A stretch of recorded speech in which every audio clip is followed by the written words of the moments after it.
Ready म्हणू ready म्हणू का? हो गया. सर्वांना नमस्कार.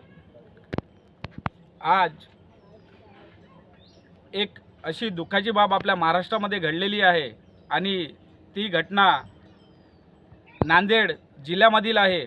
नांदेड जिल्ह्यामधील सचिन सोनकांबळे हा युवक एक ट्रॅव्हल चालक होता आणि तो आपला उदरनिर्वाह करण्यासाठी पुणे ते जयपूर अशी ट्रॅव्हल चालवून आपला कसाबसा उदरनिर्वाह करत होता.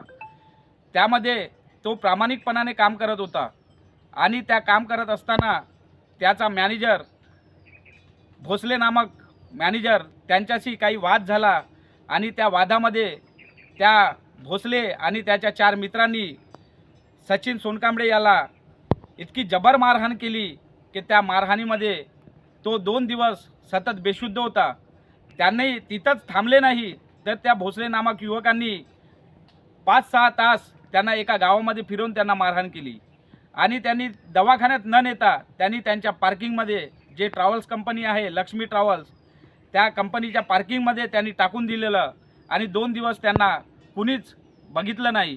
आणि 2 दिवसानंतर जसं कर्मचाऱ्यांना माहिती मिळाली का इथं एक युवक पडलेला आहे तर त्या युवकाला दवाखान्यापर्यंत पोहोचवण्याचं त्यांनी काम केलं आणि ते काम करत असताना ते खूप उशीर झाला आणि त्यांना एवढा मार मारला होता की तो बेशुद्ध अवस्थेमध्ये कोमामध्ये गेला होता आणि त्यांनी शेवटी आपला 11 डिसेंबर 2025 रोज जीव सोडला, प्राण सोडला आणि या पूर्ण जगाचा त्यांनी निरोप घेतला.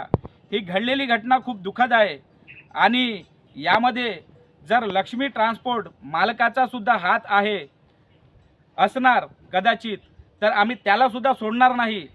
आणि आमची मागणी आहे की जो सचिन चालक युवक आहे त्यांना न्याय मिळाला पाहिजे. त्यांना आतापर्यंत जे त्याचे 4 साथी होते मारकऱ्यांचे ते आतापर्यंत फरार आहे आणि दोन जणाला अटक झालेली आहे. 2 जण आताही फरार आहे. त्यांना तात्काळ अटक करण्यात यावं आणि सचिनच्या परिवाराला सरकारकडून आर्थिक सहाय्य म्हणून 50 लाखापर्यंत निधी द्यावं. त्यांच्या परिवाराला एका सदस्याला सरकारी नोकरी मिळावी आणि सचिनला तात्काळ न्याय मिळावा. यासाठी आम्ही लवकरच नांदेड जिल्हा बंद करणार आहोत आणि आमची अनैशा वाहन चालक कामगार संघटना सचिनच्या परिवाराच्या दुःखामध्ये सामील आहे आणि कोणतीही अडचण आल्यास आम्ही त्यांच्या परिवाराला मदत करण्यास सक्षम राहू अशी मी ग्वाही देतो. आणि इथं आम्ही सचिनच्या आत्म्याला शांती लाभो त्यासाठी 2 मिनिट मौन सुद्धा करतो.